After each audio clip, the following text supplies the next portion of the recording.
بھائی کوئی ساتھی موبائل فون کا کیمرہ نہ چلائے، بڑی مہربانی ہوگی۔ جو بھی ساتھی بعد میں بھی آئے ان سے روک دیں۔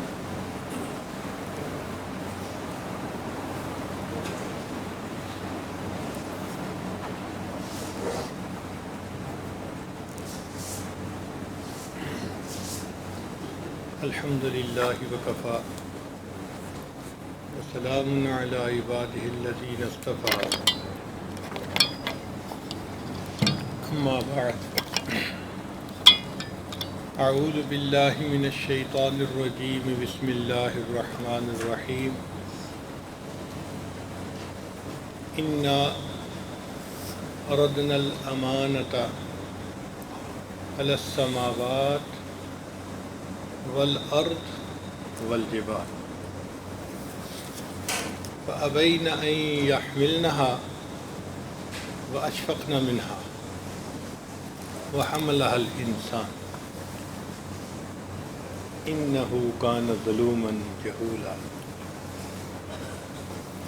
سبحان ربک رب العزۃ عما یصفون وسلام علی المرسلین والحمد للہ رب العالمین۔ اللہم صلی علی سیدنا محمد وعلی آل سیدنا محمد وبارک وسلم۔ قرآن عظیم الشان، اللہ رب العزت کا کلام، یہ اللہ رب العزت کا پیغام انسانیت کے نام، یہ کتاب ہدایت ہے، انسان کو کامیاب زندگی گزارنے کی رہنمائی کرتی ہے۔ فرمایا الف لام را کتاب انزلناہ الیک، اے میرے پیارے حبیب صلی اللہ علیہ وسلم، ہم نے اس کتاب کو آپ کی طرف نازل کیا لتخرج الناس من الظلمات الی النور، آپ انسانوں کو اندھیروں سے نکال کر روشنی کی طرف لائیں۔ تو قرآن مجید فرقان حمید اندھیروں سے نکال کر روشنی کی طرف لانے والی کتاب، بھولے بھٹکوں کو سیدھا راستہ دکھانے والی کتاب، کار مذلت میں پڑے ہوں کو اوج ثریا پہ پہنچانے والی کتاب، اللہ سے بچھڑے ہوں کو اپنے اللہ سے ملانے والی کتاب ہے۔ یہ کتاب ہدایت ہے، حقیقتوں کا مجموعہ، سچائیوں کا خزانہ، ultimate realities of the universe. اللہ نے کائنات کی صداقتوں کو اس کتاب میں جمع فرما دیا ہے۔ تو جس بندے کو یہ نعمت مل جائے، اس کو چاہیے کہ بسم اللہ کے بعد سے پڑھنا شروع کرے، والناس کے سین تک پڑھتا جائے، سر کے بالوں سے عمل شروع کرے، پاؤں کے ناخنوں تک عمل کرے، پھر دیکھے اس کتاب کے صدقے اس بندے کو دنیا میں کیسے عزت نصیب ہوتی ہے۔ آپ نے دیکھا ہوگا کہ مختلف چیزیں مختلف مقصد کے لیے بنی ہوتی ہیں۔ بس پہ نظر پڑے انسان فوراً سمجھ لیتا ہے یہ انسانوں کو ایک جگہ سے دوسری جگہ پہنچانے کے لیے بنائی گئی۔ ٹرک پہ نظر پڑے پہچان لیتا ہے یہ سامان ایک جگہ سے دوسری جگہ پہنچانے کے لیے بنایا گیا۔ کرین پہ نظر پڑے تو پتہ چل جاتا ہے یہ وزنی چیزوں کو نیچے سے اٹھا کر اوپر رکھنے کے لیے بنائی گئی۔ قرآن مجید پہ نظر ڈالیں تو یہ وہ کتاب ہے جسے اللہ نے بنایا ہی اس لیے ہے کہ بندہ دنیا اور آخرت کی عزتیں حاصل کر سکے۔ چنانچہ صحابہ کرام رضی اللہ عنہم نبی علیہ السلام کے آنے سے پہلے عرب کے اندر بڑی ذلت کی زندگی گزارتے تھے، آپس کے جھگڑے لڑائیاں، انتہائی حالت بری تھی۔ قرآن مجید اللہ نے عطا فرمایا، قرآن مجید نے صحابہ کرام کو فرش سے اٹھا کر عرش پر پہنچا دیا، عزتیں عطا فرما دی۔ خود نہ تھے جو راہ پر اوروں کے ہادی بن گئے، خود نہ تھے جو راہ پر اوروں کے ہادی بن گئے، وہ کیا نظر تھی جس نے مردوں کو مسیحا کر دیا۔ مردہ تھے مسیحا بن گئے۔ اس قرآن مجید نے ان کی زندگیوں کو ایسے بدل کے رکھ دیا۔ ہم بھی قرآن مجید کے ساتھ محبت کا تعلق پیدا کریں، اس کو پڑھیں اور اس پر عمل کریں اور پھر اس کی برکتیں دیکھیں۔ اللہ تعالیٰ قرآن مجید میں فرماتے ہیں وَكَذَلِكَ أَوْحَيْنَا إِلَيْكَ رُوحًا مِّنْ أَمْرِنَا، یعنی قرآن مجید کو اللہ نے روح فرمایا ہے. جیسے ایک ہمارے جسم کی روح ہوتی ہے، جب تک روح موجود ہے جسم میں حرکت ہے، برکت ہے، جسم زندہ ہے، اور جب روح نکل جائے تو جسم مردہ ہو جاتا ہے. اسی طرح ہمارے معاشرے کی ایک روح ہے، اس روح کا نام قرآن مجید فرقان حمید ہے. اگر ہماری زندگیاں قرآن مجید کی تعلیمات کے مطابق ہوں گی تو سوسائٹی کے اندر روح ہوگی، آپس میں الفتیں ہوں گی، محبتیں ہوں گی، ہمدردی ہوگی، ایک دوسرے کے ساتھ غمخواری ہوگی، یہ سب نعمتیں ہوں گی اس لیے کہ وہ زندہ ہوں گے. اور اگر قرآن مجید کی تعلیمات نکل جائیں تو سب ایک دوسرے کے ساتھ اجنبی بن کے زندگی گزاریں گے. دیکھنے میں بھائی بھائی ہوں گے لیکن دلوں کے اندر مکر ہوگا، فریب ہوگا، ایک دوسرے کے ساتھ جیلسی ہوگی، کینہ ہوگا. دیکھنے میں انسان ہوں گے، حقیقت میں حیوان ہوں گے. تو ہمیں چاہیے کہ ہم قرآن مجید کی تعلیمات کو زندگی میں لاگو کریں تاکہ ہم دنیا میں عزتوں کی زندگی گزاریں. صحابہ رضی اللہ تعالیٰ عنہم دن میں رات کے مختلف حصوں میں قرآن مجید کی خوب تلاوت کیا کرتے تھے. حدیث مبارکہ میں آتا ہے کہ رات کے وقت اگر مدینہ طیبہ کی گلیوں میں سے کوئی گزرتا تو ہر گھر سے تہجد میں قرآن مجید پڑھنے کی اس طرح آواز آتی تھی جیسے شہد کے مکھیوں کے بھن بھنانے کی آواز ہوتی ہے. ہر گھر سے لوگ تہجد میں قرآن پڑھ رہے ہوتے تھے. ایک صحابی رضی اللہ تعالیٰ عنہ اپنے گھر میں تہجد کی نماز پڑھ رہے تھے. صحن چھوٹا تھا، گھوڑا بھی بندھا ہوا ہے اور چارپائی کے اوپر بچہ بھی سویا ہوا ہے. ان کا دل چاہتا ہے کہ وہ ذرا اونچی آواز سے تلاوت قرآن پاک کریں، لیکن جب اونچا پڑھتے ہیں تو گھوڑا بدکنے لگ جاتا ہے، حرکت کرنے لگ جاتا ہے. تو ڈر ہوتا ہے کہ یہ بچے کو لات نہ مار دے، تو آہستہ پڑھتے ہیں. آہستہ پڑھنے سے گھوڑا پرسکون ہو جاتا ہے. مگر پھر طبیعت چاہتی ہے کہ میں اونچا پڑھوں، پھر گھوڑا بدکنے لگ جاتا ہے. پوری رات اسی طرح گزر گئی. جب انہوں نے سلام پھیرا اور دعا کے لیے ہاتھ اٹھائے تو کیا دیکھا کہ کچھ روشنیاں ہیں جو ان کے سر سے قریب تھیں لیکن وہ دور آسمانوں کی طرف جا رہی ہیں. وہ اس منظر کو دیکھ کے حیران ہوئے. صبح نبی علیہ السلام کی خدمت میں حاضر ہوئے. اے اللہ کے پیارے حبیب صلی اللہ علیہ وسلم، رات میرے ساتھ یہ معاملہ پیش آیا اور میں نے کچھ روشنیاں دیکھی جو مجھ سے دور جا رہی تھیں. نبی علیہ السلام نے فرمایا یہ فرشتے تھے جو تمہارے قرآن کو سننے کے لیے آسمان سے اتر آئے تھے.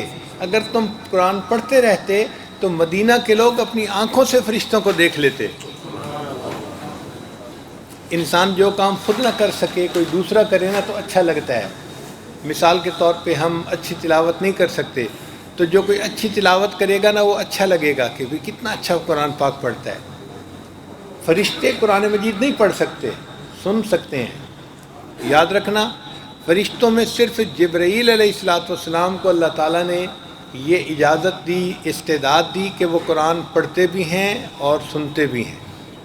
انہوں نے نبی علیہ السلام تک قرآن پاک پہنچایا اور نبی علیہ السلام کے ساتھ قرآن پاک کا دور بھی کیا، سنا سنایا بھی صحیح.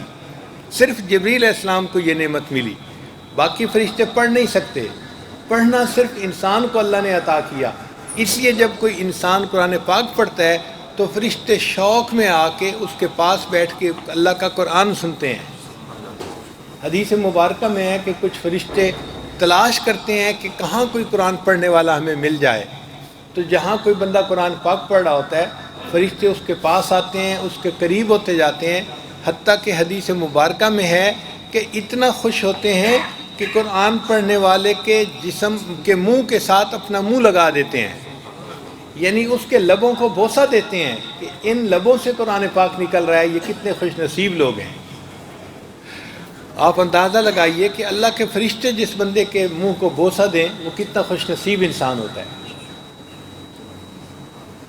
چنانچہ امام عاصم رحمۃ اللہ علیہ قرآن مجید کے بڑے مشہور قراء میں سے گزرے ہیں، ہم انہی کی روایت پہ پڑھتے ہیں. تو وہ مسجد نبوی میں قرآن مجید پڑھاتے تھے اور ان کے منہ سے بڑی خوشبو آتی تھی. جو بندہ بیٹھتا وہ محسوس کرتا کہ واقعی بہت خوشبو آتی ہے، اور عجیب کستوری کی خوشبو تھی. ایک شاگرد پیچھے پڑ گیا، حضرت آپ منہ میں کیا استعمال کرتے ہیں جو اتنی خوشبو آتی ہے؟ انہوں نے فرمایا بھئی میں تو کوئی الائچی وغیرہ استعمال نہیں کرتا. حضرت خوشبو آتی ہے. ان کا ہاں خوشبو آتی ہے مگر میں کوئی چیز یوز نہیں کرتا. حضرت بتائیں کیوں آتی ہے؟ اب وہ انکار کرتے تھے، ادھر سے اصرار ادھر سے انکار، ادھر سے اصرار ادھر سے انکار. اب کچھ لوگ ہوتے ہیں لسوڑے کی طرح چمٹ جاتے ہیں، وہ بھی لگا رہا، پوچھتا رہا. بالآخر انہوں نے کہا کہ ہاں ایک رات مجھے خواب میں نبی علیہ الصلوۃ والسلام کی زیارت نصیب ہوئی تو نبی علیہ السلام نے فرمایا عاصم تم میری مسجد میں قرآن پڑھاتے ہو، آؤ میں تمہارے لبوں کو بوسہ دوں. تو خواب میں نبی علیہ السلام نے میرے لبوں کو بوسہ دیا. جب سے نبی علیہ السلام نے بوسہ دیا میرے منہ سے خوشبو آتی ہے. تو قرآن مجید کا پڑھنا بڑی سعادت کی بات ہے. محبت کے ساتھ ہر روز قرآن کی تلاوت کرنی چاہیے. جتنا ہم شوق سے قرآن پاک پڑھیں گے اتنا اجر ملے گا. یہ کیسی کتاب ہے کہ جس کے ایک ایک حرف کے پڑھنے پر انسان کو نیکیاں ملتی ہیں، ہر حرف کے پڑھنے پر 10 نیکیاں ملتی ہیں. اس لیے فرمایا تبرک بالقرآن فإنہ کلام اللہ. قرآن پاک سے برکت حاصل کرو، یہ اللہ کا کلام ہے. تو یہ اللہ کا کلام ہے اور ہماری زندگی میں برکتیں بھر دیتا ہے، زندگی کی پریشانیوں کو دور کر دیتا ہے، انسان کو عزتیں دلا دیتا ہے، انسان کے ایمان کو پختہ کر دیتا ہے، مضبوط کر دیتا ہے. اس لیے ہمیں چاہیے کہ ہم قرآن مجید کو شوق کے ساتھ پڑھیں اور اپنی زندگی میں اس کو لاگو کرنے کی کوشش کریں. اس کو پڑھنا اور اس کو سمجھنا. فرمایا خیرکم من تعلم القرآن وعلمہ، کہ تم میں سے سب سے بہتر وہ ہے جو قرآن پڑھتا ہے یا پڑھاتا ہے. تو قرآن مجید کے ساتھ محبت کا تعلق پیدا کریں، پھر دیکھیے اس کی برکتیں زندگی میں کیسے جو ہے وہ سامنے آتی ہیں. صحابہ رضی اللہ تعالیٰ عنہ قرآن مجید کے عاشق تھے، قرآن مجید کو پڑھا کرتے تھے، تہجد میں بھی پڑھتے تھے اور دن کے مختلف حصوں میں بھی قرآن مجید کی تلاوت کرتے تھے. اس کی وجہ سے ان کی زندگی میں برکتیں آ گئی تھیں. اتنا پڑھتے تھے کہ اللہ رب العزت ان کے قرآن پڑھنے پہ خوش ہوتے تھے. چنانچہ ایک صحابی تھے ابن کعب رضی اللہ تعالیٰ عنہ، یہ بڑے عالم صحابی تھے، قرآن پاک بہت اچھا پڑھتے تھے، قاری تھے. تو ایک مرتبہ نبی علیہ السلام نے انہیں فرمایا ابن کعب تم مجھے سورہ بینہ سناؤ. تو ابن کعب نے بڑے حیران ہوئے، اے اللہ کے حبیب صلی اللہ علیہ وسلم قرآن مجید تو آپ پر نازل ہوا، ہم آپ کے سامنے پڑھیں. تو نبی علیہ السلام نے فرمایا ہاں آپ میرے سامنے پڑھو. تو نبی علیہ السلام کی بات سے ان کو اندازہ ہو گیا کہ اوپر سے اشارہ آیا ہے. تو انہوں نے آگے سے ڈائریکٹ سوال پوچھا، اے اللہ کے حبیب صلی اللہ علیہ وسلم اللہ سمانی، کیا اللہ تعالیٰ نے میرا نام لے کر فرمائش کی ہے؟ نبی علیہ السلام نے فرمایا ابن کعب ہاں نام اللہ سماک، اللہ نے تمہارا نام لے کر کہا ہے. ابن کعب سے کہو قرآن پڑھے، محبوب آپ بھی سنیں گے، میں پروردگار بھی سنوں گا. آپ سوچئے قرآن مجید بندہ پڑھے، اللہ رب العزت اس کو سنتے ہیں. حدیث مبارکہ میں ہے کہ گانا گانے والی کا گانا اتنی توجہ سے کوئی نہیں سنتا جتنی توجہ کے ساتھ اللہ قرآن پاک پڑھنے والے بندے کے قرآن پاک کو سن رہے ہوتے ہیں. اتنی توجہ سے اللہ قرآن پاک کو سنتے ہیں. اب ہم قرآن پاک پڑھیں اور اللہ تعالیٰ اس کو اتنی توجہ کے ساتھ سنیں، کتنی بڑی سعادت کی بات ہے. اس لیے قرآن پاک کی تلاوت کا معمول ہونا چاہیے. کھانا بے شک ہمارا اس میں ناغہ ہو جائے، قرآن پاک کی تلاوت میں ناغہ نہیں ہونا چاہیے. اس سے زندگی میں برکتیں آئیں گی، گھر میں برکتیں آئیں گی. اور جس گھر میں قرآن مجید پڑھا جاتا ہے وہ آسمان والوں کے نزدیک اس طرح چمکتا ہے جس طرح زمین والوں کے نزدیک آسمان پہ ستارے چمک رہے ہوتے ہیں. تو ہمارے گھر میں قرآن پڑھا جائے گا، ہمارا گھر زمین کے ستارے کی طرح چمک رہا ہوگا، تو برکتیں آئیں گی ہمارے گھر میں. اس لیے قرآن مجید بچوں کو بھی پڑھائیں، عورتیں بھی پڑھیں، اور سب اپنے گھر میں قرآن پاک کی تلاوت روزانہ کریں تاکہ ہمارے گھر برکتوں کا خزانہ بن جائیں. اللہ تعالیٰ نے قرآن مجید میں عجیب تاثیر رکھی ہے. یہ انسان کے دل میں اپنا راستہ خود بنا لیتا ہے. ایک مرتبہ مجھے 1 مہینے کا سفر کرنے کا موقع ملا امریکہ میں. مصر کے مشہور قاری تھے عبد الباسط عبد الصمد، بہت اچھا قرآن پاک پڑھتے تھے. آپ کبھی ان کی تلاوت سنیں تو آپ حیران ہو جائیں گے کہ کتنا اچھا قرآن پاک پڑھتے تھے. وہ قرآن پاک کی تلاوت کرتے تھے اور میں اس سے متعلقہ کچھ مضمون اردو یا انگلش جیسا مجمع ہوتا ایسے بیان کر دیا کرتا تھا. تو 1 مہینہ چونکہ قریب رہنے کا موقع ملا تو کافی آپس میں تعلق ہو گیا تھا. ایک مرتبہ ان سے کسی نے کویسچن پوچھا، قاری صاحب آپ اتنا اچھا قرآن پاک پڑھتے ہیں تو آپ نے کبھی کوئی قرآن پاک کا معجزہ دیکھا؟ ان کا ہاں میں نے تو کئی مرتبہ دیکھا۔ قاری صاحب بتائیں، تو قاری صاحب نے کہا کہ ایک مرتبہ مصر کے جو صدر تھے جمال عبد الناصر، وہ مجھے اپنے ساتھ رشیا لے کے گئے، اور رشیا میں تو کمیونسٹ تھے، تو وہاں تو مذہب کو، دین کو، خدا کو ماننے والا ہی کوئی نہیں۔ ان لوگوں کے پاس انہوں نے میٹنگ کی، اور میٹنگ کے بعد انہوں نے پھر ان سے کہا کہ جی میرے ساتھی ہیں، آپ کے سامنے کچھ پڑھیں گے۔ تو وہ تو نہیں سمجھے کہ کیا پڑھیں گے، مگر مجھے صدر صاحب نے اشارہ کیا کہ ان کے سامنے قرآن پڑھو۔ قاری صاحب کہتے ہیں میں نے ان کے سامنے قرآن پاک پڑھنا شروع کیا۔ جب میں نے قرآن پاک کا رکوع مکمل کیا تو میں نے دیکھا کہ 5-6 بندے جو سامنے بیٹھے تھے وہ آنسوؤں سے رو رہے تھے۔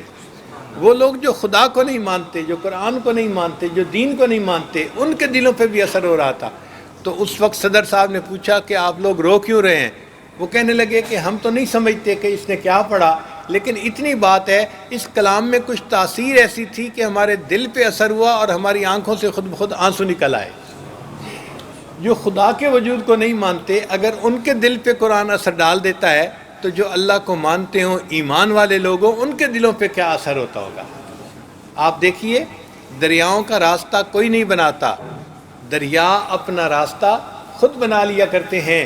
یہ قرآن مجید رحمت کا وہ دریا ہے جو سینوں میں اپنے راستے خود بنا لیتا ہے،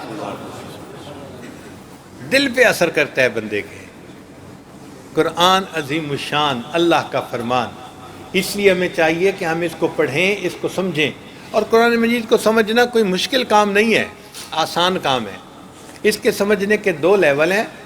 شاہ ولی اللہ محدث دہلوی رحمۃ اللہ نے لکھا ہے، ایک ہے عوام الناس کا لیول، وہ اتنا ہے کہ اگر قاری صاحب قرآن پاک پڑھ رہے ہوں تو بندے کو پتہ چلے کہ یہاں جنت کا تذکرہ ہو رہا ہے، جہنم کا ہو رہا ہے، فلاں قوم کا ہو رہا ہے، اور یہ سبق بتایا گیا ہے، موٹا موٹا پتہ چل جائے تو اتنا لیول ایک عام بندے کے لیے کافی ہے۔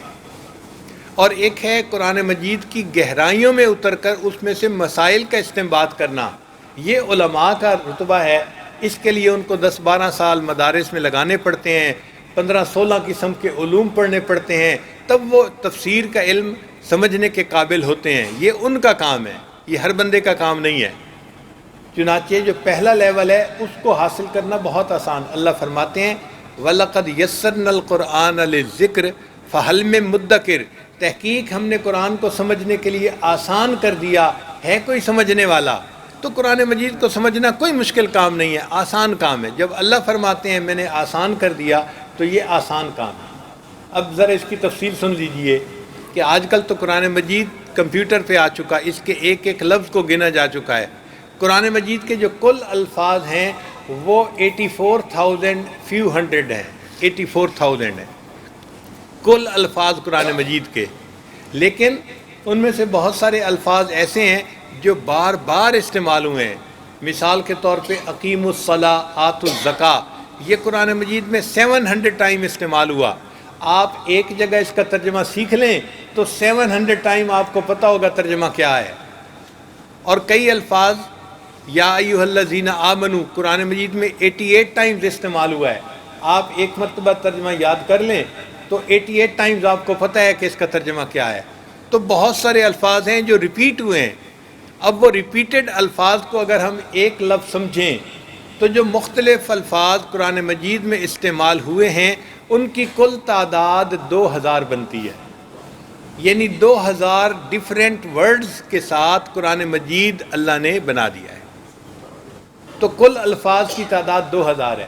اور عجیب اس میں بات یہ ہے کہ جو حضرات اردو بولتے ہیں، سمجھتے ہیں، پڑھتے ہیں، تو 500 قرآن مجید کے الفاظ ایسے ہیں جو اردو زبان میں استعمال ہوتے ہیں۔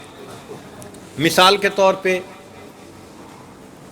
قلم، کتاب، جسم، روح، جنت، جہنم، قبر، حشر، یہ سب کے سب قرآن پاک کے الفاظ ہیں، اردو میں بھی استعمال ہوتے ہیں۔ تو اگر 500 الفاظ کو الگ کر دیں تو باقی 1500 لفظ رہ گئے۔ اب بتائیں 1500 الفاظ کا ترجمہ یاد کرنا کون سا مشکل کام ہے؟ کوئی بندہ کہہ سکتا ہے جی کہ میں تو زندگی میں 1500 الفاظ کا ترجمہ یاد نہیں کر سکتا۔ بھئی ہم اگر کیمسٹری پڑھ سکتے ہیں، باٹنی پڑھ سکتے ہیں، ہم اگر کمپیوٹر سائنسز پڑھ سکتے ہیں، تو اللہ نے جو یہ ٹریلینز آف برین سیل دیے ہیں یہ کس لیے دیے ہیں؟ اگر اتنے مشکل مضامین پڑھ سکتے ہیں کہ ڈاکٹر بن گئے، انجینئر بن گئے، تو قرآن مجید کے 1500 الفاظ کا ترجمہ کیوں نہیں سیکھ سکتے؟ بڑے آسانی کے ساتھ سیکھتے ہیں۔ ہر نماز کے بعد ایک لفظ کا ترجمہ سیکھیں تو ایک دن میں آپ جو ہے 5 لفظ سیکھیں گے، اور 1 سال کے اندر قرآن پاک کا پورا ترجمہ آپ کو آ جائے گا۔ کوئی مشکل کام نہیں، صرف اتنا ہے کہ کسی عالم سے رابطہ رکھیں اور ان سے سیکھیں، چونکہ استاد کے بغیر انسان کوئی چیز سیکھے گا تو غلطی کرے گا، استاد اس کو ذرا صحیح طرح سے گائیڈ کرے گا۔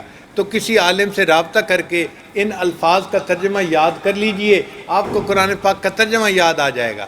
قیامت کے دن آپ کھڑے ہوں گے، اللہ تعالیٰ فرمائیں گے اچھا تم نے یہ فلاں سائنسز تو پڑھ لی تھیں اور فلاں ڈگری تو حاصل کر لی تھی، کیا میرے قرآن پاک کا ترجمہ بھی پڑھا تھا؟ اور ہم کہیں گے یا اللہ ہمیں تو ترجمے کا سیکھنے کا موقع ہی نہیں ملا، فرصت ہی نہیں ملی، تو ہم تو قیامت کے دن جواب نہیں دے سکیں گے۔ تو ہمیں چاہیے کہ ہم قرآن مجید کے ترجمے کو پڑھیں اور اس کی تعلیمات کو زندگی میں لاگو کریں۔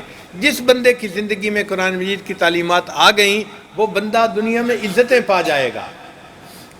غور کیجئے، ایک دیہاتی تھا، اس نے ایک جگہ ایک کارتوس پڑا ہوا دیکھا تو حیران ہو گیا کہ یہ کیا چیز ہے۔ اس نے وہ بندوق کی گولی اٹھا لی، کسی بندے سے پوچھا کہ بھائی یہ کیا چیز ہے؟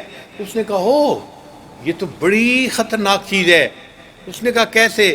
اس نے کہا میاں یہ گولی تو اگر ہاتھی کو لگے تو ہاتھی بھی مر جائے، باقی چیزیں تو چھوٹی ہیں، ہاتھی بھی مار سکتی ہے یہ گولی۔ تو دیہاتی نے اس گولی کو اپنی جیب میں ڈال لیا۔ اب ایک دن وہ بیچارہ شہر سے اپنے دیہات کی طرف آ رہا تھا، ایک چھوٹا سا ڈاگی اس کے پیچھے لگ گیا۔ اب یہ بھاگ رہا ہے ڈاگی سے بچنے کے لیے اور ڈاگی پیچھے تیز بھاگ رہا ہے۔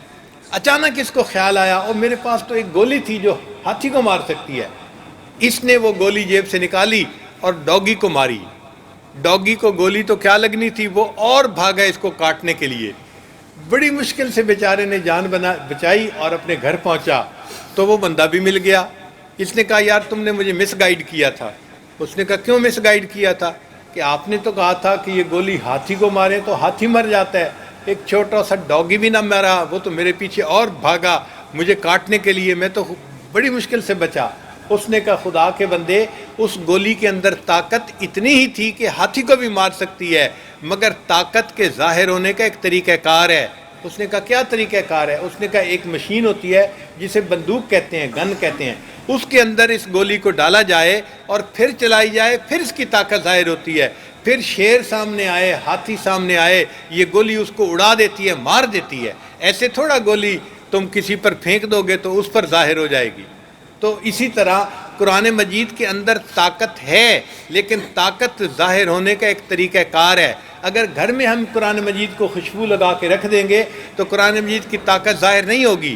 اس کے لیے جو اللہ نے ہماری یہ 6 فٹ کی باڈی بنائی ہے، یہ بندوق کی مانند ہے، قرآن مجید کی تعلیمات کو اس باڈی کے اندر ہم لاگو کریں، فٹ کریں، پھر جب اس بندے کے ہاتھ تہجد کے وقت اٹھیں گے اور منہ سے دعا نکلے گی تو قرآن مجید کی طاقت پھر ظاہر ہوگی، پھر اللہ تعالیٰ دنیا کا نقشہ بدل کے رکھ دیں گے اس بندے کی دعا پر۔ یہ مومن ہے، اللہ تعالیٰ اس کے اٹھے ہاتھوں کو رد نہیں فرمائیں گے۔ ہر لحظہ ہے مومن کی نئی آن نئی شان، ہر لحظہ ہے مومن کی نئی آن نئی شان، کردار میں گفتار میں اللہ کی برہان، یہ بات کسی کو نہیں معلوم کہ مومن قاری نظر آتا ہے حقیقت میں ہے قرآن۔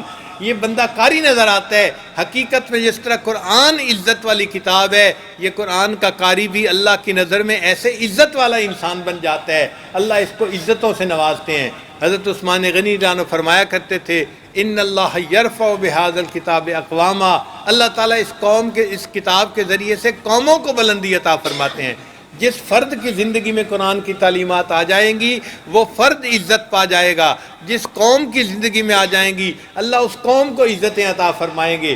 چنانچہ ایک واقعہ سن لیجئے کہ سیدنا عمر رضی اللہ تعالیٰ عنہ اپنے دور خلافت میں ایک مرتبہ جا رہے تھے مکہ مکرمہ میں، فوج پیچھے تھی، حضرت عمر رضی اللہ عنہ ایک جگہ ٹرن لینے لگے تو وہاں پر رک گئے۔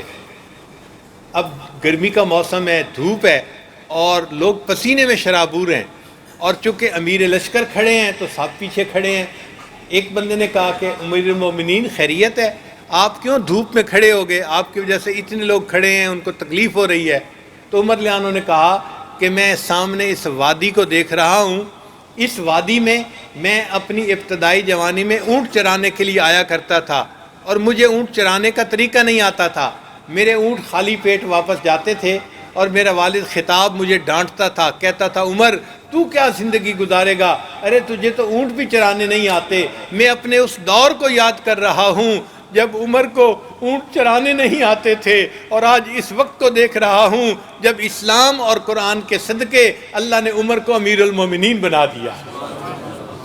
تو اللہ تعالیٰ قرآن مجید کی وجہ سے بندے کو دنیا میں بھی عزتیں دیتے ہیں، آخرت کی بھی عزتیں عطا فرماتے ہیں۔ ہمیں چاہیے کہ ہم قرآن مجید کو اپنی زندگی کا ایک بڑا حصہ بنا لیں، اس کو پڑھیں، صبح میں شام میں اس کے ترجمے کو یاد کریں اور اس کی تعلیمات کے مطابق زندگی گزاریں۔ پھر دیکھیے زندگی میں برکتیں کیسے آتی ہیں، اللہ تعالیٰ بندے کو دنیا میں کیسے عزتوں سے جو ہے وہ عزتیں عطا فرما دیتے ہیں۔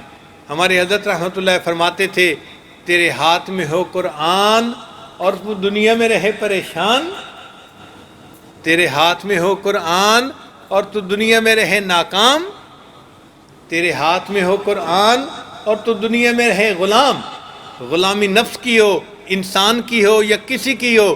اللہ فرماتے ہیں نا او میرے ماننے والے مسلمان، تو پڑھ قرآن، تیرا رب کرے گا تیرا اکرام، اقرا وربک الاکرم، تو قرآن پڑھے گا اللہ تعالیٰ تجھے دنیا میں اکرام عطا فرمائے گا۔ تو ہم قرآن مجید کو پڑھیں اور دنیا آخرت کی عزتیں اور سعادتیں حاصل کریں۔ صحابہ کرام کو بھی یہ سعادتیں ایسے ہی ملی تھیں، ہمارے لیے بھی راستہ کھلا ہے۔ یہ اللہ کی ایک نعمت ہے جو آج ہمارے پاس موجود ہے۔ ایک وقت آئے گا جب اللہ تعالیٰ قرآن مجید کو اٹھا لیں گے، پھر ہم اگر چاہیں گے بھی تو یہ نعمت ہمیں نہیں ملے گی۔ قرآن مجید صرف گھروں میں رکھنے کے لیے نہیں ہے، اس کو پڑھنا اور اس کی تعلیمات کے مطابق زندگی کو بنانا، یہ اصل مقصد ہے۔ ایک بندہ اگر کسی بڑے ہارٹ اسپیشلسٹ سے نسخہ لکھوا لے اور نسخے کو اگر جیب میں ڈال لے تو اس کو فائدہ نہیں ہو سکتا، اگرچہ اس کے پاس دنیا کے سب سے بڑے اسپیشلسٹ کا لکھا ہوا نسخہ ہے۔ اگر کہے کہ ڈاکٹر صاحب میری بیماری میں تو فائدہ نہیں ہوا، ڈاکٹر کہے گا آپ نے گولی استعمال کی، ڈاکٹر صاحب گولی تو میں نے جیب میں ڈالی ہوئی ہے، وہ کہے گا کم بخت، اس کو جیب میں نہیں ڈالنا تھا، اس کو پیٹ میں ڈالنا تھا، تب فائدہ ہوتا۔ تو اسی طرح جب تک قرآن مجید ہماری زندگیوں میں نہیں آئے گا، ہمیں اس کی تعلیمات سے فائدہ نہیں ہوگا، اور ہماری زندگیوں میں وہ عزتیں نہیں آئیں گی جو اللہ نے صحابہ کرام کو عطا فرمائی تھیں۔ اللہ تعالیٰ ہمیں اپنے مقبول بندوں میں شامل فرمائے، قرآن مجید کی محبت ہمارے دلوں میں اتار دے تاکہ ہم قرآن مجید پڑھنے والے اور اس پر عمل کرنے والے بن جائیں۔ اللہ تعالیٰ ہماری مشکلوں کو آسان فرمائے، اور من حیث الامہ اللہ تعالیٰ ہمیں عزتوں والی زندگی پھر نصیب فرمائے۔ یہ مشکل نہیں ہے، بس اس کے لیے ہمت کرنے کی ضرورت ہے۔ آج دل میں یہ ارادہ کر لیجئے کہ ہم قرآن مجید کو نئے سرے سے پڑھنا شروع کریں گے، سمجھنا شروع کریں گے، اور اس کی تعلیمات کے مطابق زندگی گزاریں گے، تاکہ اللہ تعالیٰ ہماری زندگی میں پھر عزتیں واپس لوٹا دے، ہماری زندگی میں پھر وہ امن سکون آ جائے، ہماری زندگی میں پھر وہ اچھے اخلاق آ جائیں، ایک دوسرے کے ساتھ الفتیں محبتیں آ جائیں، ہمارے گھروں کا ماحول ایسا ہو کہ جنت کا نمونہ دنیا میں بن جائے۔ صحابہ رضی اللہ عنہم کے زندگیوں میں کیا امن اور سکون کی زندگی تھی۔ عمر رضی اللہ عنہ کا زمانہ ہے، ایک عورت یمن سے چلتی ہے اور 1000 کلومیٹر سے زیادہ کا سفر کر کے وہ مدینہ طیبہ پہنچتی ہے۔ عمر رضی اللہ عنہ کو پتہ چلا تو پہلے تو آپ نے پوچھا کہ تم نے اکیلے سفر کیوں کیا؟ اس نے اپنی معذوری مجبوری بیان کی کہ یہ مجبوری تھی کہ مجھے اکیلا سفر کرنا پڑا، کوئی محرم مرد میرے ساتھ نہیں تھا۔ عمر رضی اللہ عنہ نے پھر پوچھا اچھا یہ بتاؤ تم عورت زاد ہو، جوان العمر ہو، تمہارے پاس مال پیسہ بھی تھا، زیورات بھی تھے، تمہاری جان، تمہاری عزت، ہر چیز تھی، تم نے اکیلے سفر کیا، اور اکیلے سفر میں اس زمانے میں 15 سے 20 کلومیٹر کا سفر دن میں طے ہوتا تھا، پھر ٹھہرنا پڑتا تھا، پھر اگلے دن، تو تمہیں تو مہینے سے زیادہ اس سفر میں لگا ہوگا، تم نے اس مہینے میں آخر کہیں کھانا کھایا ہوگا، کہیں رات گزاری ہوگی، عورت زاد ہو تو تمہارا اس سفر میں کیا ایکسپیرینس ہے مجھے بتاؤ، لوگوں کو تم نے کیسے پایا؟ اس نے کہا امیر المومنین میں قسم اٹھا کر کہتی ہوں کہ میں گھر سے چلی مدینہ پہنچی اور مجھے یوں لگا کہ یمن سے لے کے مدینہ تک ایک ماں باپ کی اولاد بستی ہے۔ میں نے ہر کسی کو اپنے بھائی کی طرح پایا، ہر عورت کو اپنے بہن کی طرح پایا۔ یہ امن تھا، یہ سکون تھا کہ جس کے ساتھ صحابہ کرام زندگیاں گزارتے تھے، اور یہ قرآن مجید کی تعلیمات کا نتیجہ تھا۔ آج بھی ہم قرآن مجید کی تعلیمات کو اپنائیں، ہمارے گھروں کے اندر وہی الفتیں محبتیں آ جائیں گی، آپس میں ایک دوسرے کے ساتھ ہمدردی ہوگی، تعاون ہوگا، اچھے اخلاق آ جائیں گے، اور ہم پھر ایک نئے سرے سے اچھے انسان بن کر زندگی گزارنے والے بن جائیں گے۔ اللہ تعالی ہمیں اپنی کتاب کی تعلیمات کے مطابق زندگی گزارنے کی توفیق عطا فرمائے۔ کب تک وقت ہے؟ آدھا گھنٹہ اور بھی ہے۔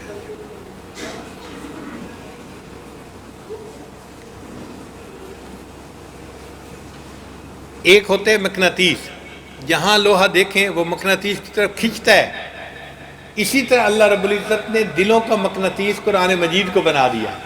نبی علیہ السلام کے پاس جو آدمی آتا تھا، نبی علیہ السلام اس کے سامنے قرآن مجید کی تلاوت کرتے تھے، اس کا دل فوراً اسلام قبول کرنے کے لیے تیار ہو جاتا تھا۔ تو یہ قرآن مجید دلوں کا مقناطیس ہے، دلوں کو کھینچتا ہے اپنی طرف۔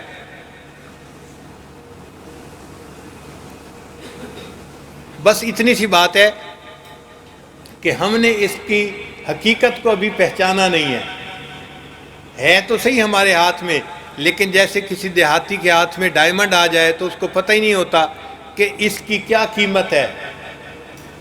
ترکی میں ایک مرتبہ ہم ایک میوزیم دیکھ رہے تھے، اس میں ایک ڈائمنڈ پڑا تھا جو 87 کیرٹ کا تھا۔ اب 2 کیرٹ کا ڈائمنڈ ہو تو $2 لاکھ کا بنتا ہے، اور 3 کیرٹ کا ڈائمنڈ ہو تو $3 لاکھ اس کی قیمت ہوتی ہے۔ تو 87 کیرٹ کا ڈائمنڈ اتنا چمکدار، اتنا خوبصورت کہ انسان دیکھ کے حیران ہو۔ اس کے ساتھ لکھا ہوا تھا کہ یہ ایک بندے کو کسی ٹریش کین میں سے ملا تھا، اس نے اس کو گلاس کا ٹکڑا سمجھ کے اپنے پاس رکھ لیا تھا۔ پھر کسی جیولر نے دیکھا تو اس نے کہا کہ بھائی یہ مجھے دے دو، تو اس نے اس کو فری میں دے دیا تھا کہ یہ گلاس کا ٹکڑا ہے، شیشے کا ٹکڑا ہے، تم لے لو، مجھے کیا ضرورت ہے۔ اس جیولر نے پھر اس کو صاف کیا، اس کو ڈائمنڈ کٹ لگایا، پالش کیا، اور پھر اس نے وقت کے بادشاہ کو اتنا جو ہے نا قیمتی بیچا کہ بادشاہ نے اس کو اپنے کراؤن کے اندر لگوایا تھا۔ اب وہ بندہ جس کو قدر نہیں تھی، اس نے اس کو گلاس کا ٹکڑا سمجھتے ہوئے دوسرے کو دے دیا۔ اس کو پتہ بھی نہیں تھا کہ 87 کیرٹ کا ڈائمنڈ یہ تو بادشاہوں کے تاج میں لگنے کے قابل ہے، قدر نہیں تھی۔ ایسے ہی ہمارے پاس قرآن مجید موجود ہے، یہ عزتیں دلانے والی کتاب ہے، لیکن ہمیں پتہ ہی نہیں کہ یہ کتنا بڑا ایک اللہ کا احسان ہے ہمارے اوپر، یہ کتنی بڑی نعمت ہے جو آج ہمارے گھروں میں موجود ہے۔ ہم اس کو پڑھیں اور اس کی تعلیمات کے مطابق زندگی گزاریں، اور پھر دیکھیں کہ اللہ تعالیٰ کیسے برکتیں عطا فرماتے ہیں۔ چنانچہ صحابہ کرام قرآن مجید کو خوب پڑھتے تھے، دن رات تلاوت کرتے تھے۔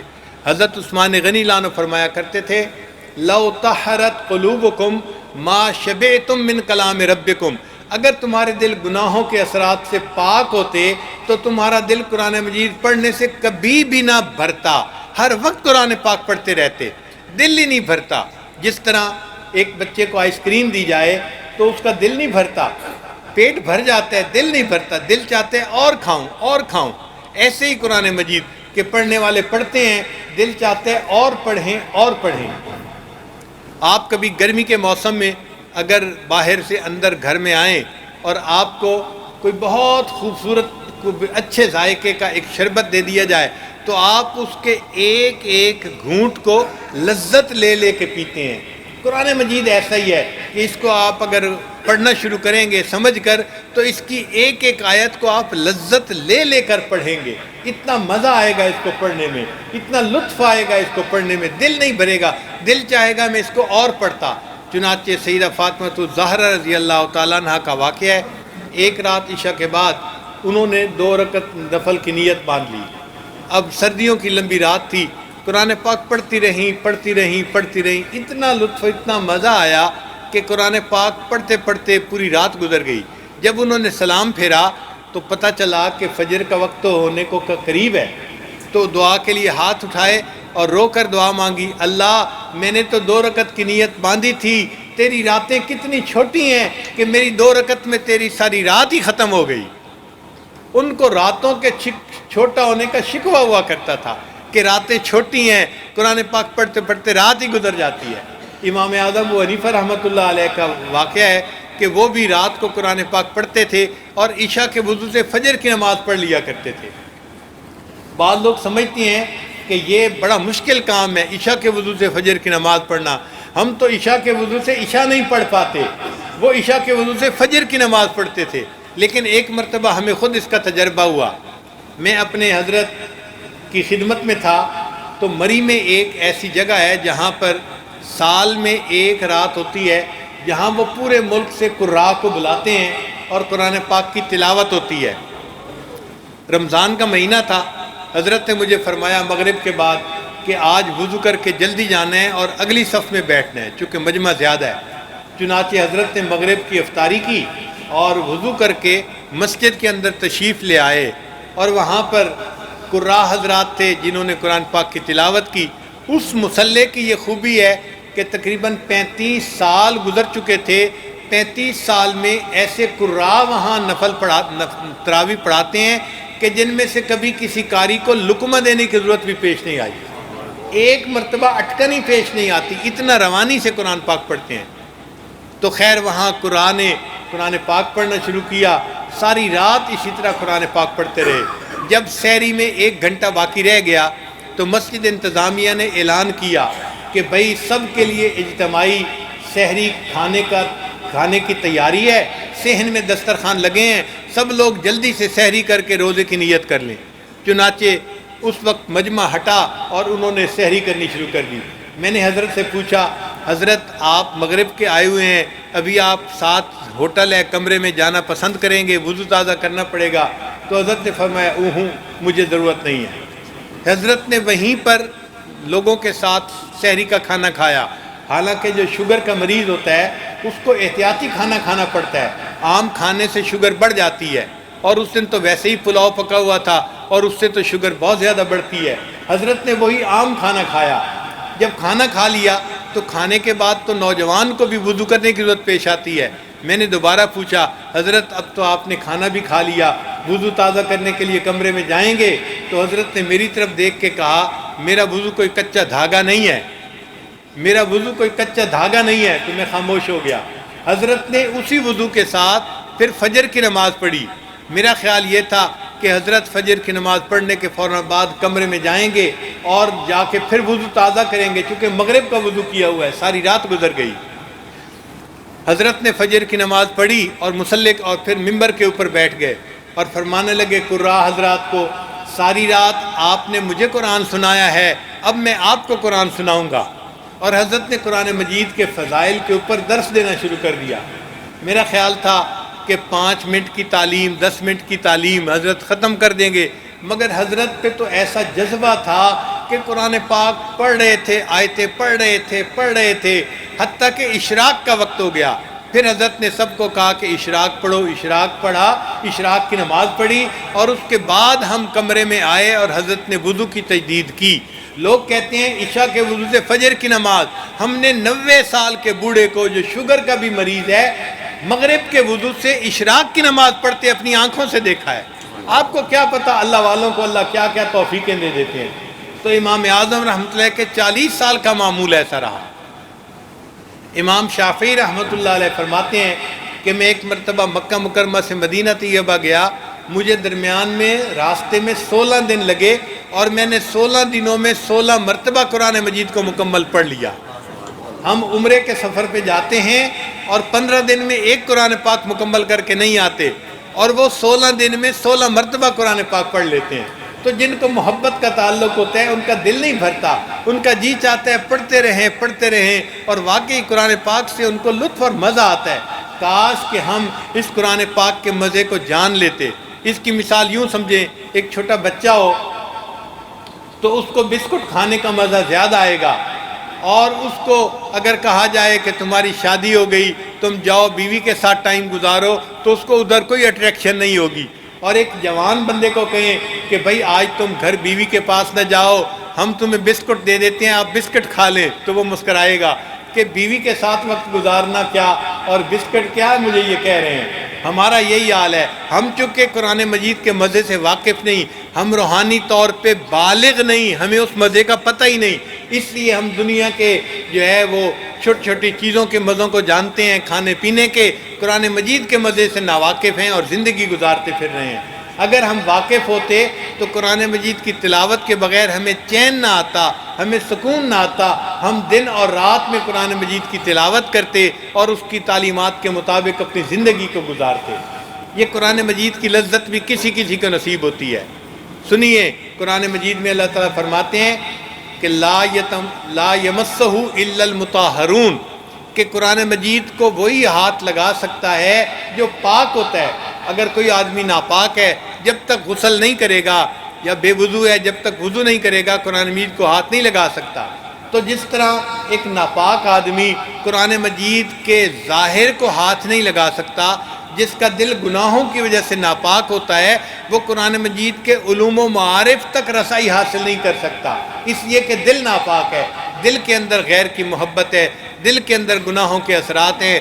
دل کو پاک کرنا پڑے گا، پھر انسان کو قرآن مجید کی ان معرفت کا جو ہے لطف نصیب ہوگا، پھر قرآن پاک پڑھنے میں مزہ آئے گا.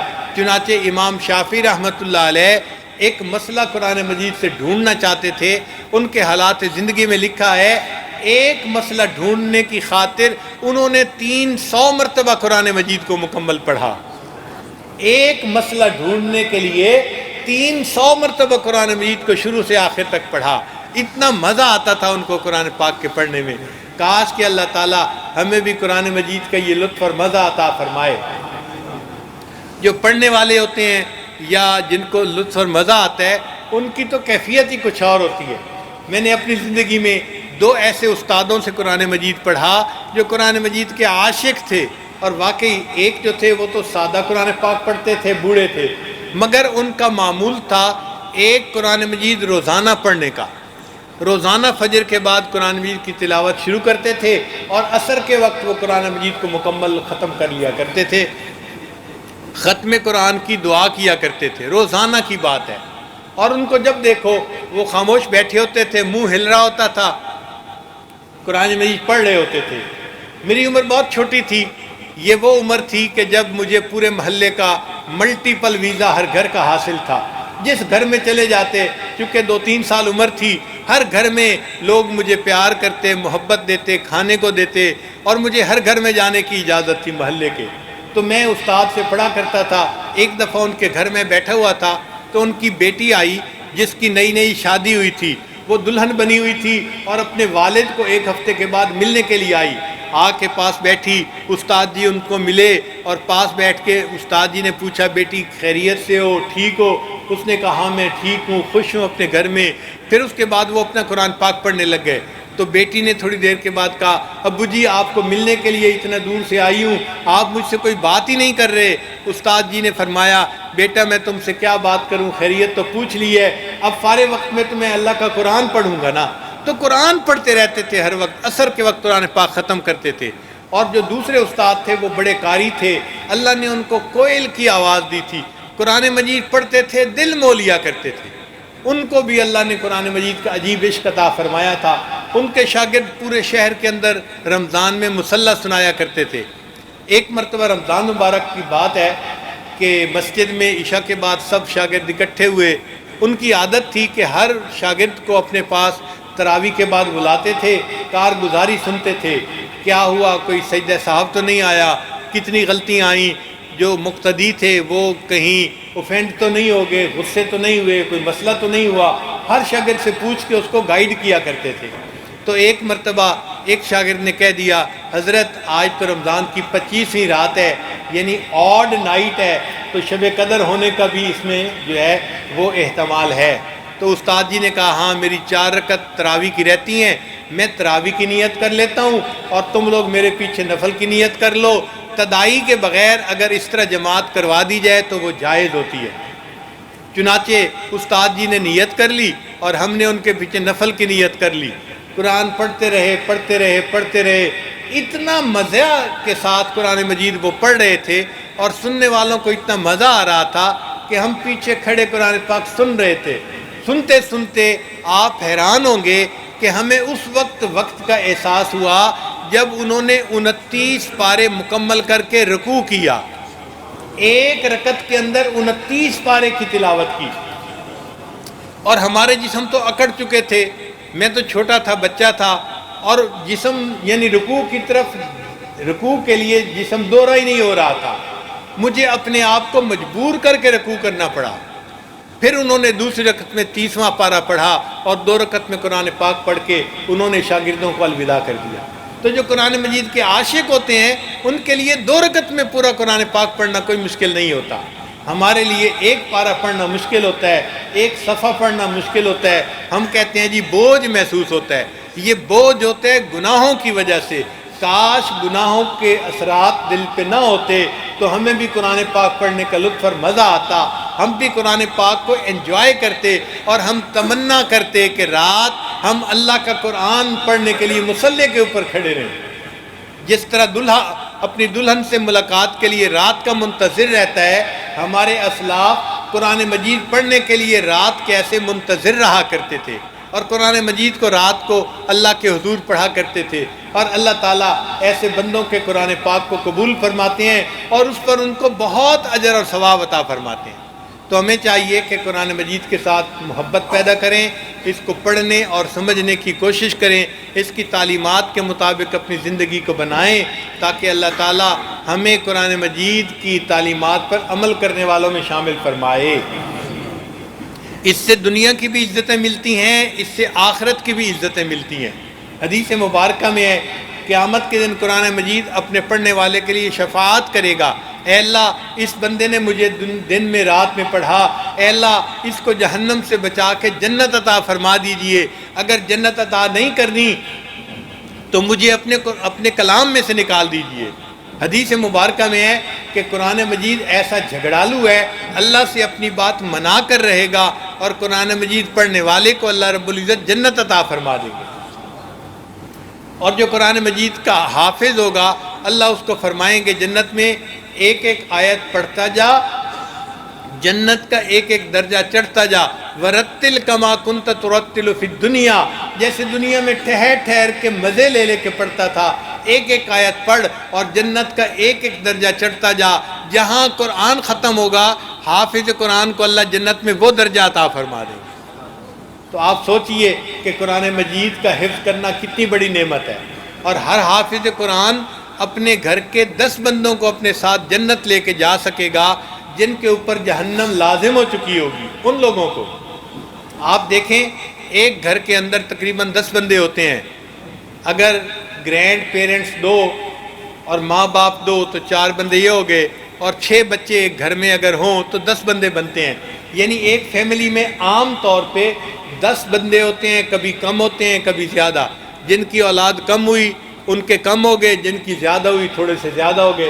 ایوریج اگر آپ دیکھیں تو ایک فیملی میں 10 بندے ہوتے ہیں، اور حدیث پاک میں ہے کہ ایک حافظ قرآن قیامت کے دن 10 بندوں کو اپنے ساتھ لے کے جنت میں جائے گا۔ اس کا مطلب یہ کہ اگر کسی گھر میں سے ایک بچہ حافظ ہوگا یا کوئی لڑکی حافظ ہوگی تو ان کو 10 پرمٹ جنت کے مل جائیں گے، یہ پوری کی پوری فیملی قیامت کے دن جنت جائے گی ایک بچے کی وجہ سے۔ تو ہمیں چاہیے کہ ہم اپنے بچوں کو قرآن مجید کا حافظ بنائیں، بیٹا ہو یا بیٹی ہو، کوئی بھی حافظ بنے گا قیامت کے دن ہمارے لیے بخشش کا سبب بنے گا۔ اللہ تعالیٰ ہمیں قرآن مجید کی سچی محبت عطا فرمائے اور اس کی تعلیمات کے مطابق زندگی گزارنے کی توفیق عطا فرمائے۔ اور ایک بات اور بھی سمجھ لیجئے کہ قرآن مجید کی شفاعت کس کو نصیب ہوگی، یہ بھی نقطہ سمجھنے والا ہے۔ جب کوئی بچہ حافظ بننے لگتا ہے نا تو اس کے گھر کے لوگ 2 طرح کے حصوں میں منقسم ہو جاتے ہیں، تقسیم ہو جاتے ہیں۔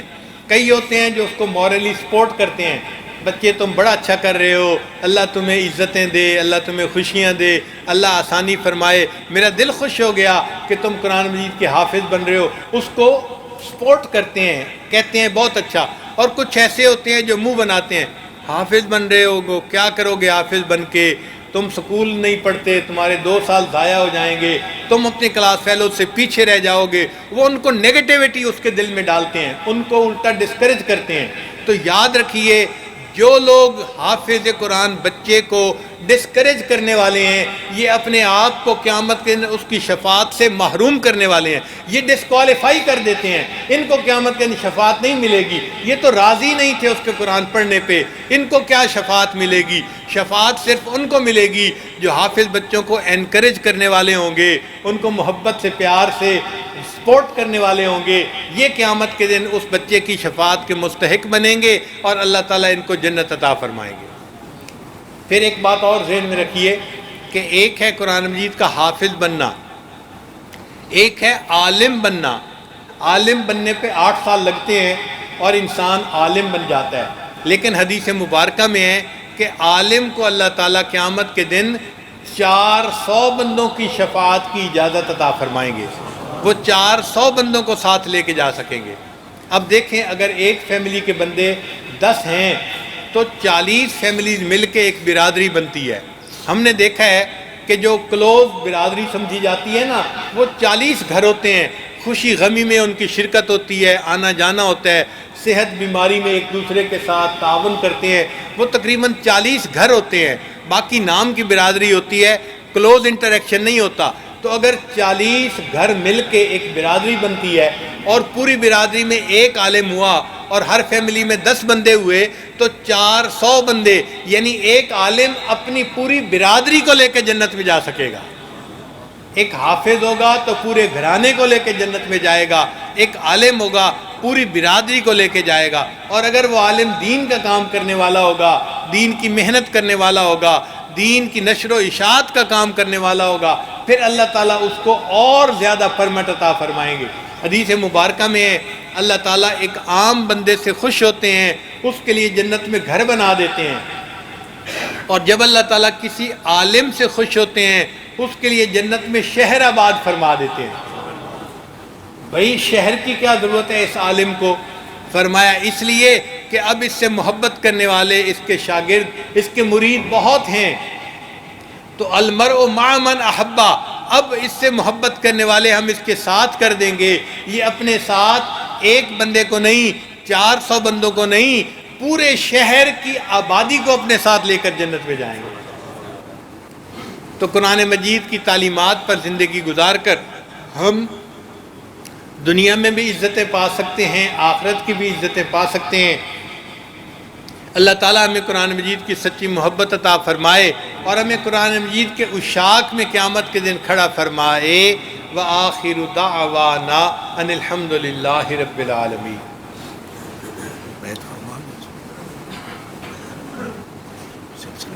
جی بہتر کلمات پڑھا دیتا ہوں۔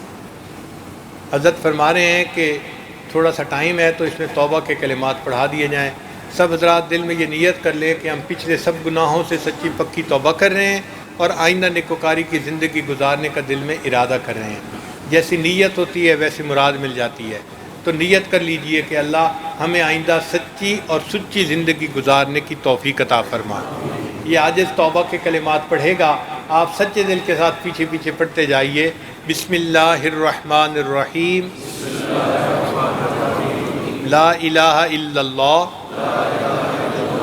محمد الرسول اللہ، آمنت باللہ وملائکتہ وکتبہ ورسلہ والیوم الآخر والقدر خیرہ وشرہ من اللہ تعالی والبعث بعد الموت، آمنت باللہ کما ہوا باسمائہ وصفاتہ وقبلت جمیع احکامہ اقرار باللسان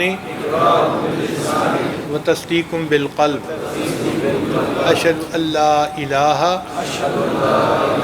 الا اللہ واشہد ان محمدا عبدہ ورسولہ، استغفر اللہ ربی من کل ذنب واتوب الیہ برحمتک یا ارحم الراحمین۔ ان کلمات کو پڑھنے سے آپ تو طائف ہو چکے ہیں، چند معمولات ہیں، اگر ان کو باقاعدگی سے کریں گے تو اللہ تعالیٰ دل کو منور کریں گے۔ ان میں پہلی چیز ہے 100 مرتبہ استغفار روزانہ پڑھنا صبح و شام، استغفر اللہ ربی من کل ذنب و اتوب الیہ۔ دوسرا ہے 100 مرتبہ درود شریف روزانہ پڑھنا، اللہم صلی علی سیدنا محمد وعلی آل سیدنا محمد وبارک وسلم۔ تیسرا ہے قرآن مجید کی تلاوت روزانہ کرنا، ایک پارہ کریں یا آدھا پارہ، مگر روزانہ تلاوت کریں، کوئی دن ناغہ نہ ہو۔ چوتھا ہے چلتے پھرتے لیٹے بیٹھے ہر وقت دل میں اللہ کو یاد کرنا، اس کو کہتے ہیں ہتھ کار ول دل یار ول، ہاتھ کام کاج میں مصروف، دل اللہ تعالیٰ کی یاد میں مصروف۔ تو اللہ تعالیٰ کو دل میں یاد کریں، وہ جن کا عشق صادق ہے وہ کب فریاد کرتے ہیں، لبوں پہ مہر خاموشی دلوں میں یاد کرتے ہیں۔ تو ہمارے لب خاموش ہوں مگر دل اللہ کو یاد کر رہے ہوں۔ پھر پانچویں چیز ہے مراقبہ۔ مراقبے کا طریقہ یہ ہے کہ جب آپ تھوڑی دیر کے لیے فارغ ہو نماز پڑھ کے تو اللہ سے لو لگا کے بیٹھ جائیں کہ اللہ کی رحمت آ رہی ہے، میرے دل میں سما رہی ہے، دل کی ظلمت اور سیاہی دور ہو رہی ہے اور میرا دل اللہ اللہ اللہ بول رہا ہے۔ یعنی آپ نے زبان سے نہیں پڑھنا بلکہ دل پڑھ رہا ہے اور آپ سن رہے ہیں۔ شروع میں محسوس نہیں ہوگا، لیکن چند دن آپ اگر بیٹھیں گے تو واقعی آپ کو ایک فیلنگ شروع ہو جائے گی کہ جیسے دل سے اللہ اللہ کی آواز آ رہی ہے۔ نبی علیہ السلام نے ارشاد فرمایا تنام عینایا ولا ینام قلبی، میری آنکھیں سو جاتی ہیں میرا دل نہیں سوتا، دل اللہ کی یاد میں لگا رہتا ہے۔ تو انسان کا دل جب ذکر کرنے لگ جاتا ہے تو پھر دل اس کے بعد چپ نہیں ہوتا، وہ کرتا ہی رہتا ہے اللہ کو یاد۔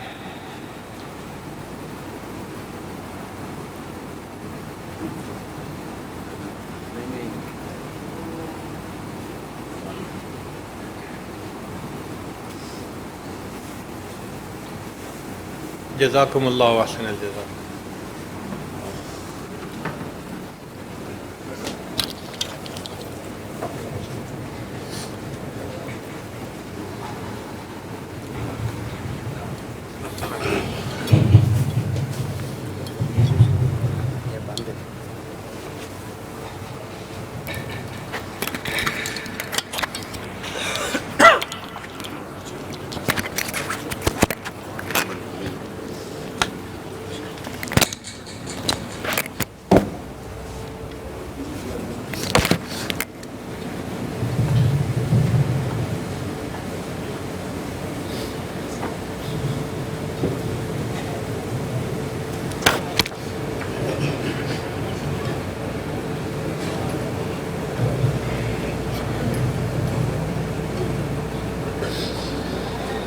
الله أكبر الله أكبر الله أكبر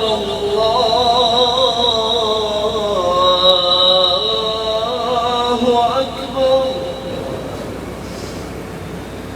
أشهد أن لا إله إلا الله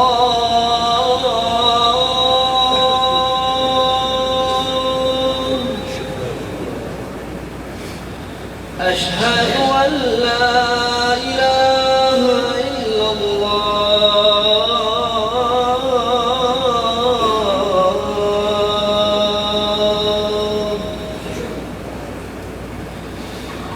أشهد أن محمدا رسول الله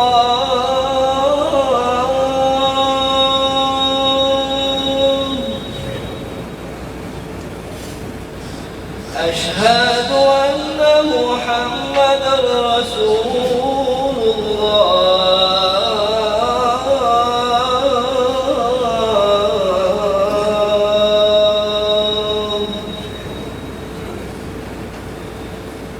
حي على الصلاة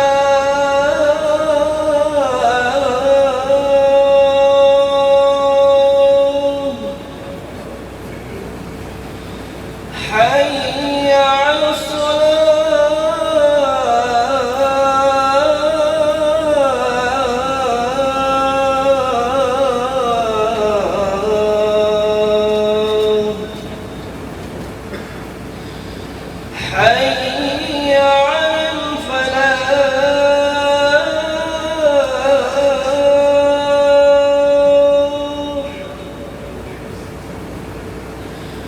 حي على الفلاح.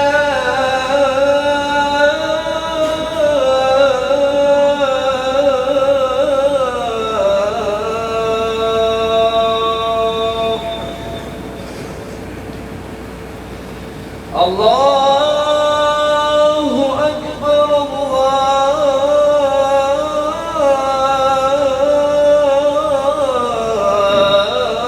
الله أكبر لا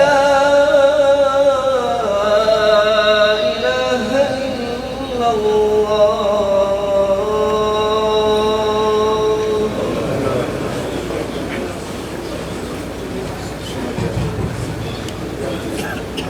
رکھ دے گا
السلام علیکم ورحمۃ اللہ وبرکاتہ.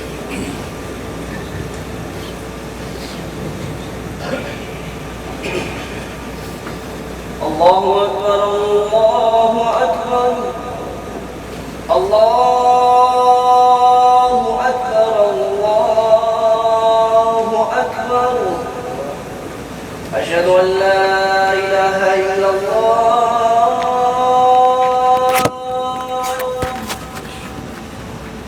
أشهد أن لا إله إلا الله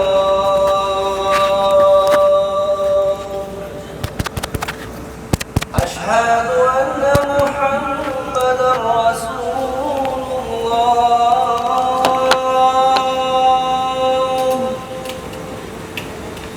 أشهد أن محمدا رسول الله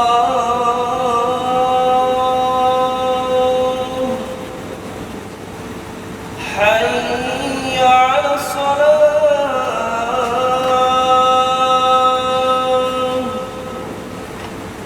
حي على الصلاة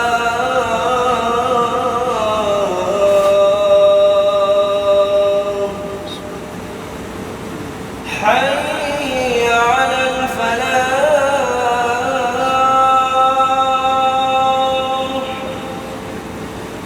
حي على الفلاح.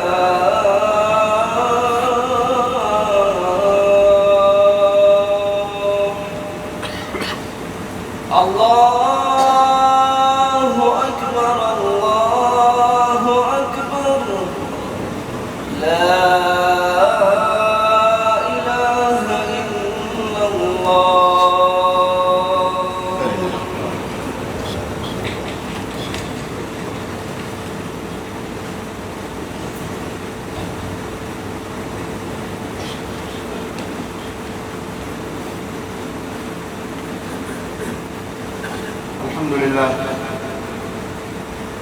الحمد لله الذي جعل في اختلاف الليل والنهار وجعل الشمس ضياء والقمر نورا وقدره منازل لتعلموا عدد السنين والحساب. احمده سبحانه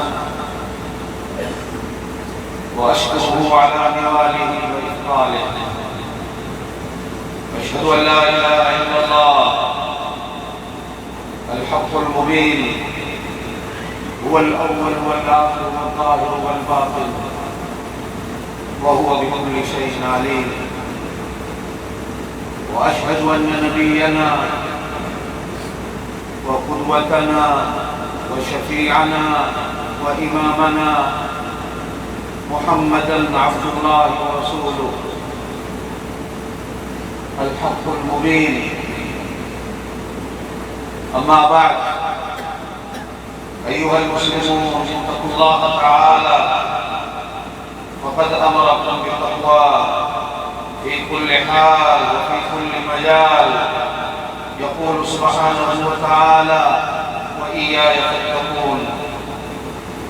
وأشكره على ما من به عليكم من نعمة الإسلام التي لا تعادلها نعمة من النعم التي هي ملة أبيكم إبراهيم هو سماكم المسلمين وهي الشريعة الحنيفة السمحة كما قال سبحانه وتعالى وما جعل عليكم في الدين من حرج ملة أبيكم إبراهيم هو سماكم المسلمين. فاعرفوا قدرها وتمسكوا بها وقوموا بواجبها وذلك باتباع أوامر ربكم والانتهاء عما نهاكم عنه. عليكم بالصدق فإن الصدق ينجي والكذب يهلك وعليكم بالإحسان فإن الله يحب المحسنين. أما بعد فقد قال الله تبارك وتعالى ولقد يسرنا القرآن للذكر فهل من مدكر. صدق الله العظيم ونفعنا وإياكم بالآيات والذكر الحكيم. أستغفر الله لي ولكم ولسائر المسلمين إنه تعالى جواد كريم ملك بر رؤوف رحيم.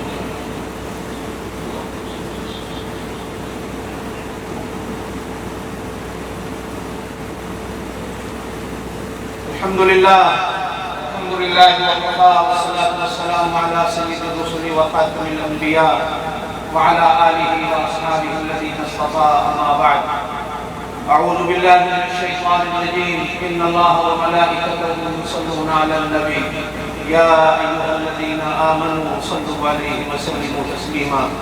اللهم صل وسلم وبارك على سيدنا ومولانا محمد وعلى آله وأصحابه وأزواجه وذرياته وأهل بيته أجمعين. قال النبي صلى الله عليه وسلم: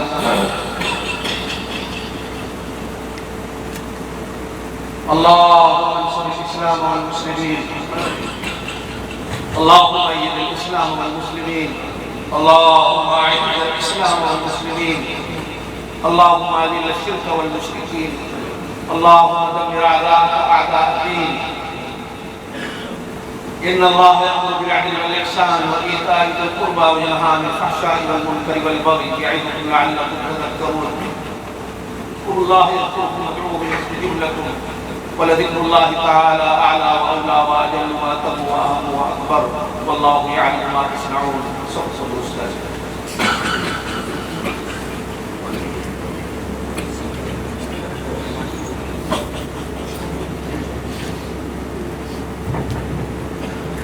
الله أكبر الله أكبر الله أكبر الله أكبر. أشهد أن لا إله إلا الله أشهد أن لا إله إلا الله أشهد أن محمدا رسول الله أشهد أن محمدا رسول الله.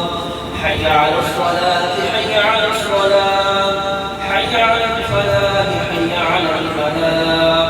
قد قامت الصلاة قد قامت الصلاة. الله أكبر الله أكبر لا إله إلا الله.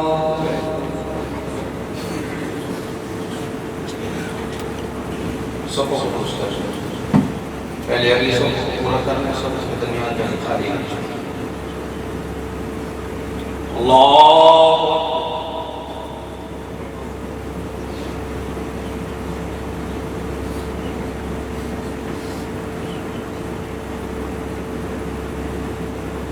الحمد لله رب العالمين الرحمن الرحيم مالك يوم الدين. إياك نعبد وإياك نستعين. اهدنا الصراط المستقيم صراط الذين أنعمت عليهم غير المغضوب عليهم ولا الضالين.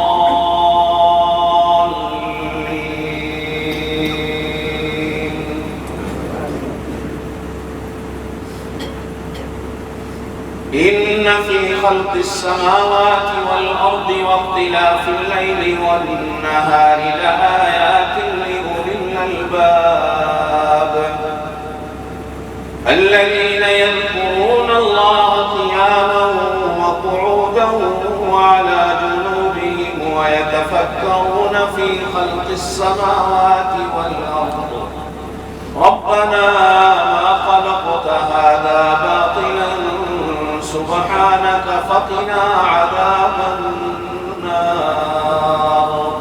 ربنا إنك من تدخل النار فقد أخزيته وما للظالمين من أنصار.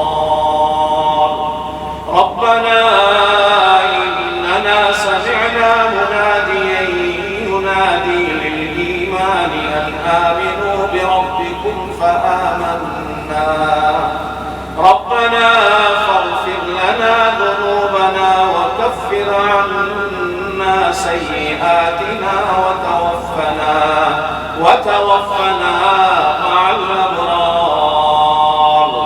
ربنا وآتنا ما وعدتنا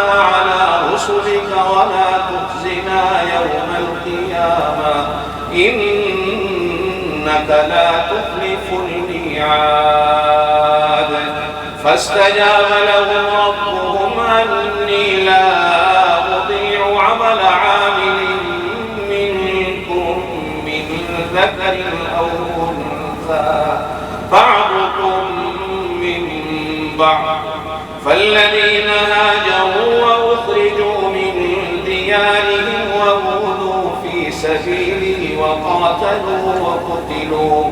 وقاتلوا لأكفرن عنهم سيئاتهم ولأدخلنهم جنات تجري من تحتهم الأنهار ثوابا من عند الله والله عنده حسن الثواب. الله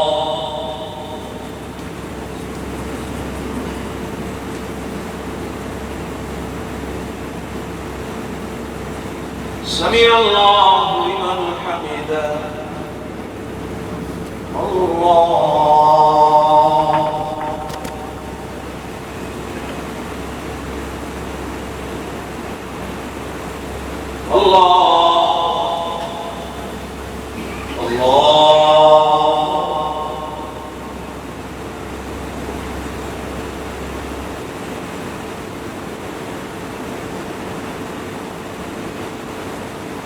الله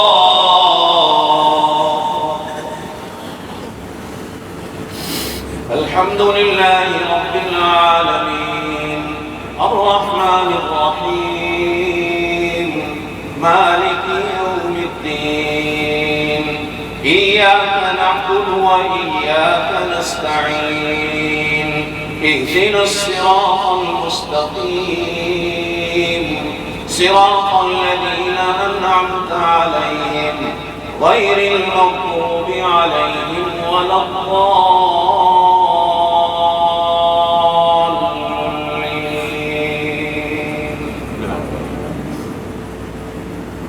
لا يغرنك تقلب الذين كفروا في البلاد متاع قليل ثم مأواهم جهنم وبئس المهاد.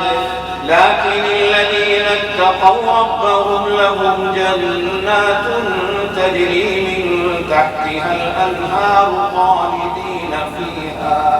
خالدين فيها نزلا من عند الله وما عند الله خير للأبرار. وإن من أهل الكتاب لمن يؤمن بالله وما أنزل إليهم خاشعين لله لا يشترون بآيات الله ثمنا قليلا أولئك لهم أجرهم عند ربهم إن الله سريع الحساب.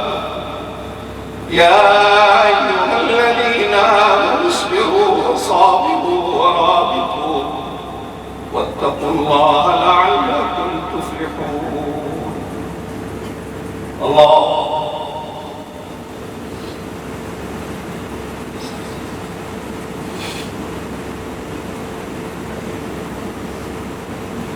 سمع الله لمن حمده.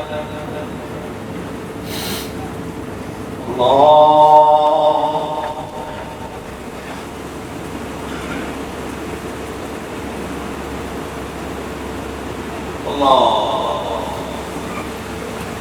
الله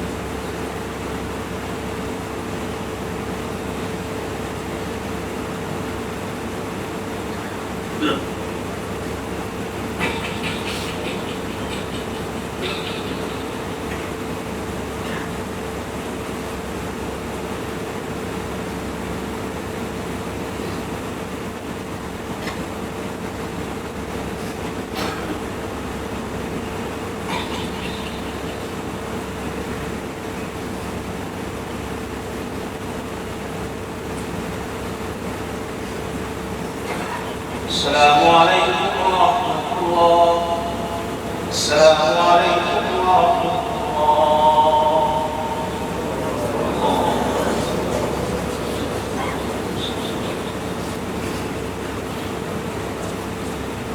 ہمارے بھائی ارباب صاحب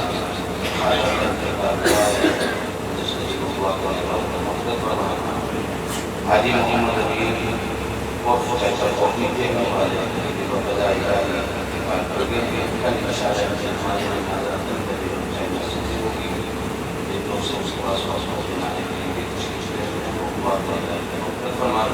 بہت سارے دوستوں سے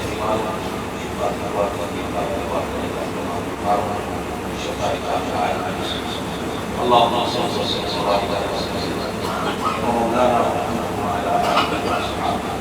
یا اللہ تمام مسلمان لوگ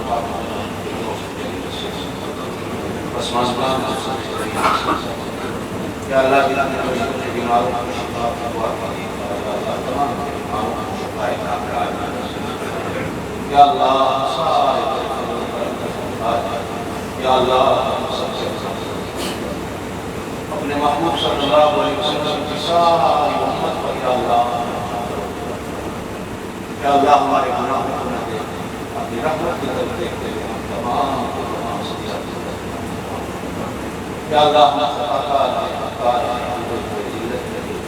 خواہ بھی ہیں کہ محبوب یا اللہ اپنے محبوب کو سب سے گناہ یا اللہ یہ اپنے دل دلے بیٹھے اللہ ہم تمام کی اولادوں کو مغفر کرتا یا اللہ ان کی گھروں کے اندر خیر کرتا یا اللہ ان کی ایمانوں کی ان کی عزتوں کی حفاظت کاروبار کی ملازمتوں کی صحت کی درستی کی جن کے گھروں میں جوان بچیاں ہیں یا اللہ ان کی عزت یا اللہ ہر مسلمان کو ہر ذلت سے ہر رسوائی سے ہر عیب سے ہر گناہ سے معاف الہ العالمین آنے والی ہر بلا سے ہر مصیبت سے ہر بیماری سے ہماری حفاظت ہم سب کو مرتے وقت ہمارے سے یا اللہ ایمان کی محمد سے قبر کے عذاب سے جہنم کے عذاب سے کل قیامت کے دن حضور پاک صلی اللہ علیہ وسلم کے زندے کے جہنم سب سے بڑی نصیب حضور پاک صلی اللہ علیہ وسلم کے ہاتھ میں وہ سب سے جان نصیب یا اللہ ہم سب سے حضور پاک صلی اللہ علیہ وسلم کے شفا یا اللہ ہمارے سب نبوت کے مدرسے کو قوم کے جتنے مدرسے ہیں تمام فرما یا اللہ ان مدارس کی خدمات کو اپنا دربار عالیہ میں یا اللہ ہمارے حضرت کو صحت تندرستی نصیب فرما یا اللہ خدمات کو اپنا دربار عالیہ میں الہ العالمین ہمیں تمام بزرگوں کے ساتھ جڑ کر مل کر رہنے کی ان کی عزت کرنے کی ان کا احترام کرنے کی توفیق یا اللہ جو ساتھی ہماری مدارس کا تعاون کرتے ہیں ان کے مال جان میں ایمان میں عزت میں بڑھتے ہوئے ہدایت نصیب فرما اللهم صل وسلم وبارك على سيدنا ومولانا محمد وعلى اله وصحبه اجمعين سبحان ربك رب العزة عما يصفون وسلام على المرسلين والحمد لله رب العالمين انشاءاللہ آج مغرب کی نماز کے بعد اردو مدرسے میں پروگرام ہوگا سب حضرات تشریف لے کے کل بھرتا ہے انشاءاللہ ظہر کی نماز معلوم مسجد سے اور مغرب کی نماز کے بعد دین کی مدرسے سے بیان ہوگا اور پرسوں اتوار والے دن انشاءاللہ قوم میں ہمارے مدرسوں کے بچے عالمہ ہماری بچیاں ان تمام کو سرٹیفکیٹ کی اور دستار بندی کوشش کی جائے گی تمام دوستوں سے درخواست ہے اتوار والے مدرسوں کی نماز سے لے کر وقت نکال کر شمسی کو اس وقت مدرسہ سے تشریف میں نماز کے بعد انشاءاللہ حضرت تشریف فرما ہوں گے ساتھی امام کے ساتھ جنہوں نے مسافر کرنا ہے